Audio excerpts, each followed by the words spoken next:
Olá, tudo bem com vocês? Espero que sim. Meu nome é Ana Rezende e eu vim aqui falar com vocês sobre máquina de talentos. Só para te contextualizar sobre quem sou eu, caso a gente ainda não se conheça, eu trabalho na Astela faz 2 anos, eu trabalho em RH há mais de 20 anos e aqui na Astela eu sou responsável pelo desenvolvimento das nossas investidas em contribuir com a máquina de talentos das empresas, né, que a gente tem no portfólio, e eu também sou responsável pela área de talentos da própria Astela. Eu trabalho com RH, com gestão de pessoas, com liderança em empresas de crescimento exponencial desde 2015. E eu posso afirmar para você que o jeito que a gente faz isso dentro de uma organização que está crescendo aceleradamente é bem diferente do jeito que se faz gestão de pessoas em empresa de crescimento linear. E eu quero te contar um pouquinho da minha experiência e da minha leitura sobre isso.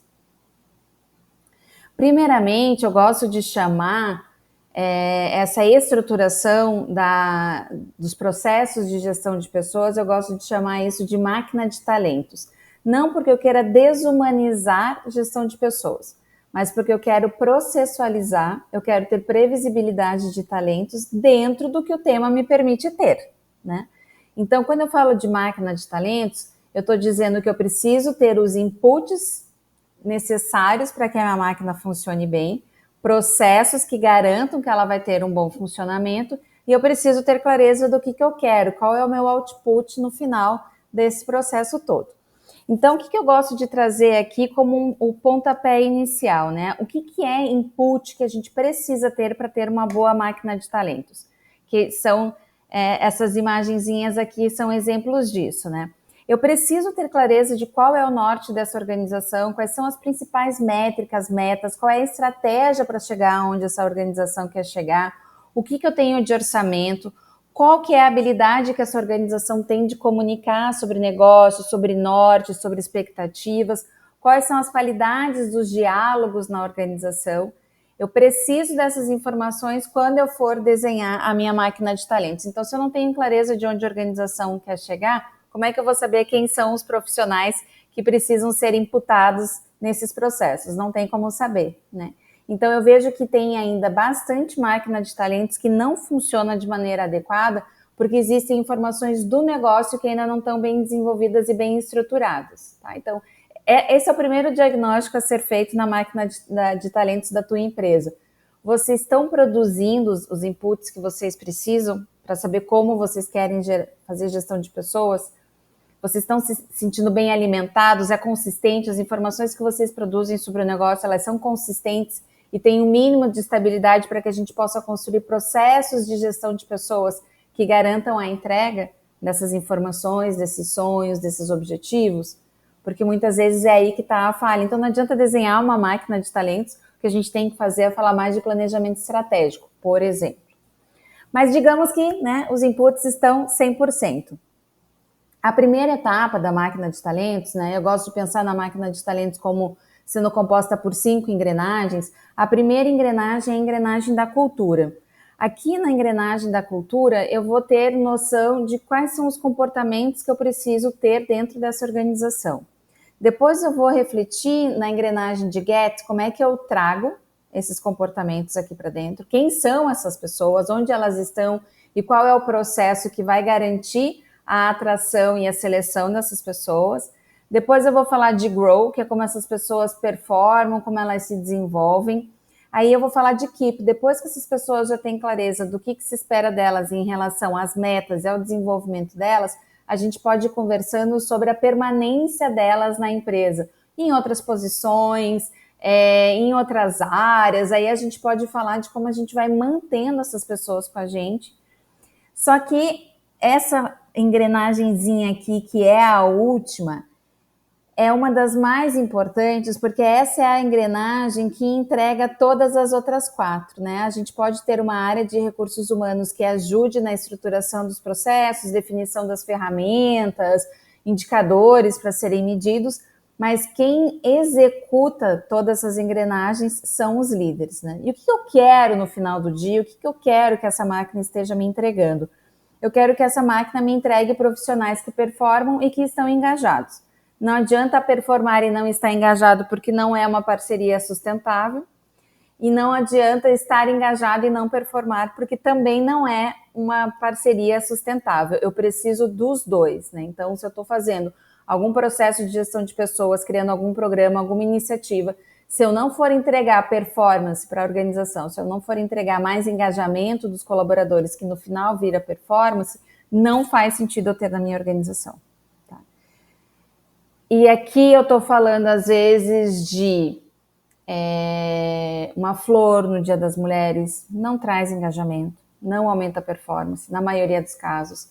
Aqui eu posso estar falando de um presente de Dia dos Pais, também não traz engajamento. Eu posso estar falando de uma série de iniciativas que dão trabalho, mas que não mexem o ponteiro no final do dia. Então, sempre que eu estou fazendo alguma coisa para estruturação de gestão, que eu estou fazendo alguma coisa que eu estou estruturando, que eu estou fazendo alguma coisa nova, que eu estou mantendo alguma coisa, em termos de gestão de pessoas, eu sempre tenho que me perguntar assim, o que vai melhorar na performance dessas pessoas quando eu implantar esse processo e como é que eu estou engajando mais elas quando eu implantar esse processo.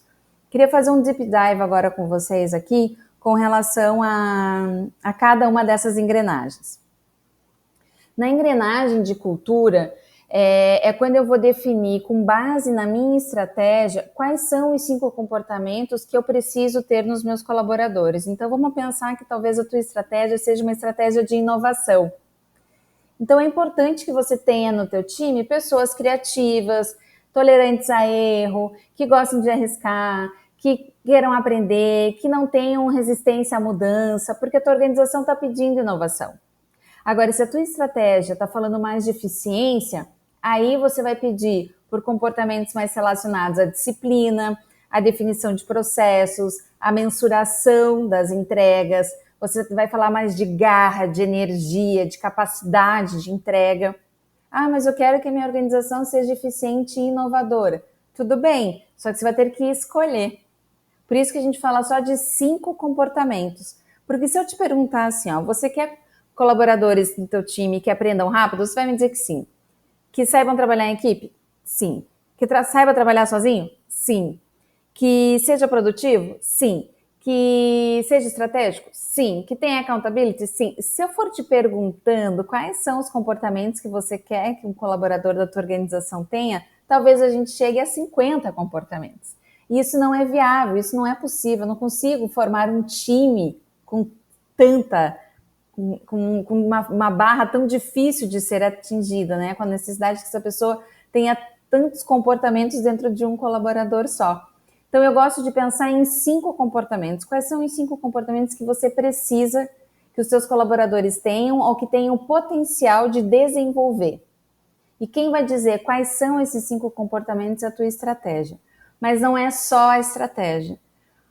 Normalmente, quando a gente está falando de cultura de empresas que têm até 50 colaboradores e a gente pede assim para um colaborador, me conta como é que é a tua cultura, me descreva a tua cultura, provavelmente esse colaborador vai descrever a personalidade da primeira liderança. Talvez seja CEO, founder, o nome que vocês queiram dar na organização de vocês. Mas quando a gente está falando de uma organização de até 50 pessoas, como essa primeira liderança ainda tem uma interação muito grande com todos os colaboradores da empresa, e é ela que está tomando as principais decisões e dizendo qual é o norte, né, tomando as principais rédeas da organização, normalmente as pessoas já, por observação, já vão se moldando e já vão tendo o comportamento dessa pessoa. Então, não adianta a gente pensar em 5 comportamentos para ter na organização que essa primeira liderança não dê conta.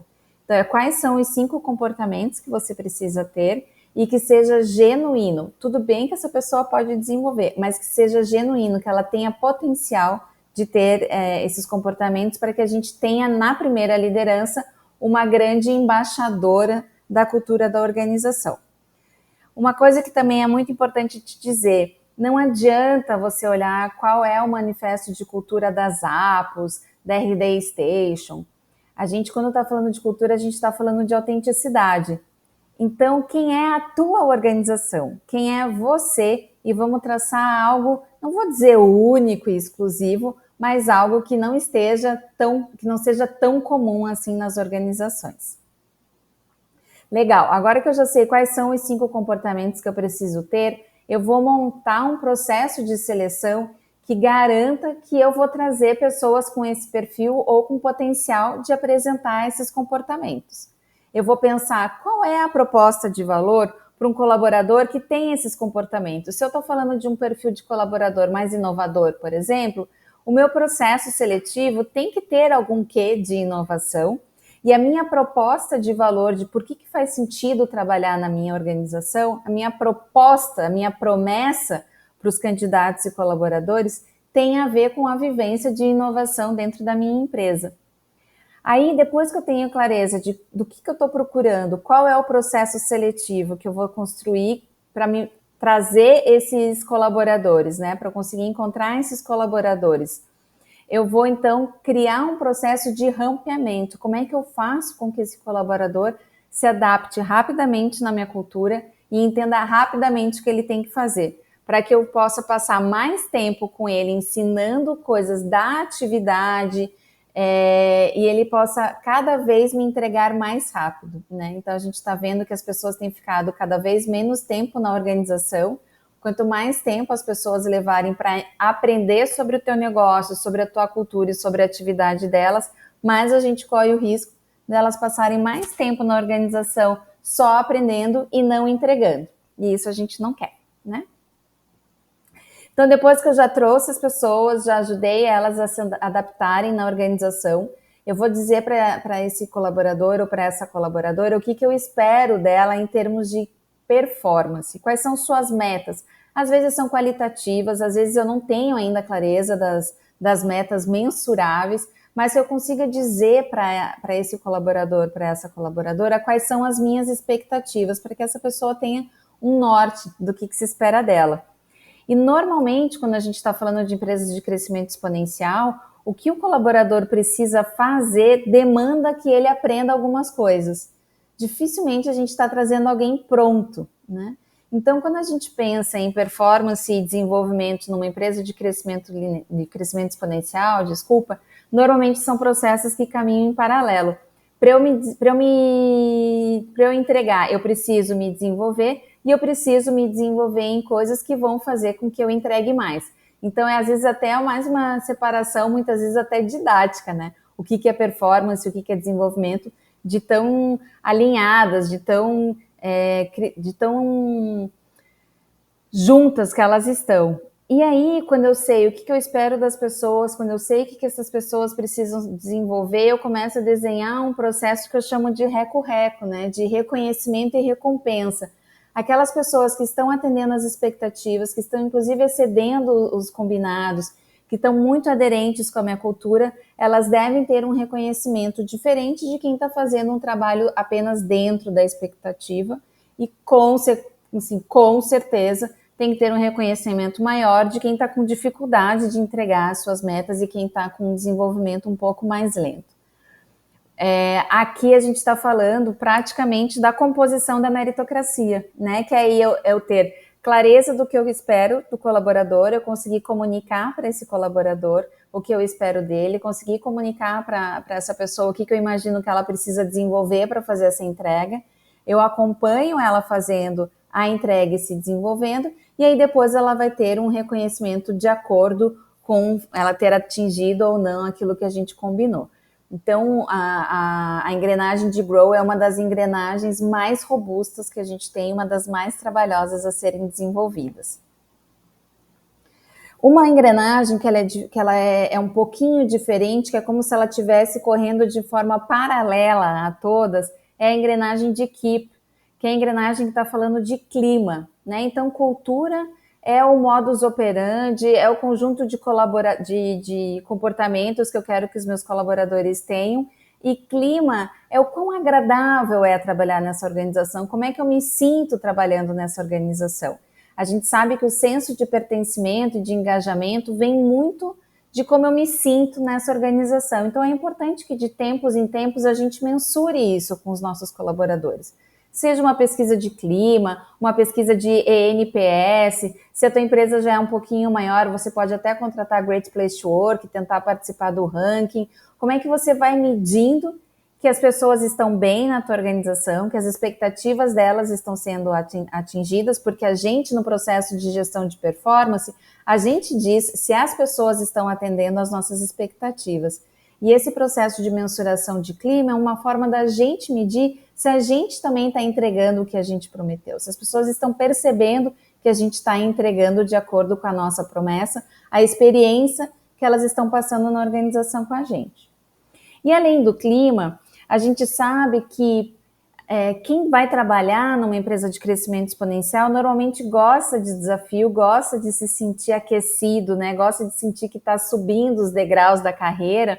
Então é importante que a gente tenha programas que falem sobre quais são os próximos passos possíveis dos colaboradores, que conte quais são todos os níveis hierárquicos que existem, quais são as responsabilidades de todas as áreas, que compartilhe quais são as áreas que estão para serem criadas, que são as posições que vão ser criadas nos próximos meses, que vá contando para as pessoas quais são as posições que existem, quais são as características dessas posições, para que as pessoas, de acordo com as suas ambições, elas tracem os planos de carreira delas, né? Então, hoje eu estou em RH, mas eu acho a área de gestão de portfólio muito massa, eu quero interagir cada vez mais com as investidas. Eu, Ana, vou criar um plano para que eu saia da área de talentos e passe, então, a interagir mais com as investidas e ajude na área de gestão de portfólio, por exemplo, né? Eu acredito que as organizações não devem entregar planos de carreira para os colaboradores, mas elas devem entregar informações sobre as ambições da empresa, ambições das áreas, quais são as missões das áreas, o que cada posição está pedindo dos colaboradores, para que os colaboradores, com seu líder, consigam, numa conversa bem customizada, debater quais são os próximos passos e traçar um plano para isso. Eu acredito que é nessa negociação, nessa aliança de um a um, que a gente vai aumentando o engajamento dos colaboradores na empresa e vai garantindo que eles vão fazendo o que eu chamo aqui de upskill, né? Eles vão melhorando suas habilidades. Então, vamos pensar que os colaboradores definem o que eles querem aprender. Quando eles aprendem isso, a performance deles melhora. Quando a performance melhora, melhora o reconhecimento, eles mudam de posição. Aí eles aprendem sobre essa posição. Quanto mais eles aprendem, melhora a performance, eles são reconhecidos. E assim a gente vai fazendo uma gestão de aprendizados e não uma gestão de posições ou gestão apenas de salário. Quando a gente está falando de gestão de aprendizado, eu acho que a gente está na causa raiz do que vai fazer com que o colaborador evolua mais rápido. E aí, por último, né, pessoal, liderança são as pessoas que estão definindo essas informações que eu trouxe para vocês, que são super importantes para a gente conseguir falar de carreira, por exemplo, com os colaboradores. Qual é o norte da empresa? Quão rápido ela vai crescer? Ela vai comprar alguém? Ela vai ser comprada? A gente vai passar um ano mais para break-even? Ou o que é o plano dessa organização para o próximo ano, para os próximos 2 anos? O que a gente quer dos colaboradores? O que a gente precisa que eles apresentem para a gente fazer com que esse plano vire realidade? E aí a gente vai desenhando todos os processos de gestão de pessoas com base nisso, garantindo que a gente tenha uma liderança que está executando esses processos de gestão de pessoas com cadência, com presença, com envolvimento, com comprometimento, para que as pessoas passem, para que o período que as pessoas passem na empresa de vocês seja uma experiência de aprendizado. Porque se elas aprenderem, elas vão performar, vão ser reconhecidas, vão se desenvolver, e aí sim a gente faz com que a permanência das pessoas na empresa de vocês traga prosperidade para elas e para vocês. Eu espero ter ajudado com o conteúdo que eu trouxe aqui. Máquina de Talentos, a gente pode aprofundar muito mais. Eu estou à disposição de vocês. Se gestão de pessoas é uma dor na organização de vocês, está aqui o meu e-mail e eu estou à disposição para a gente continuar essa conversa num outro formato, num formato que fizer mais sentido para você. Muito obrigada pela tua atenção.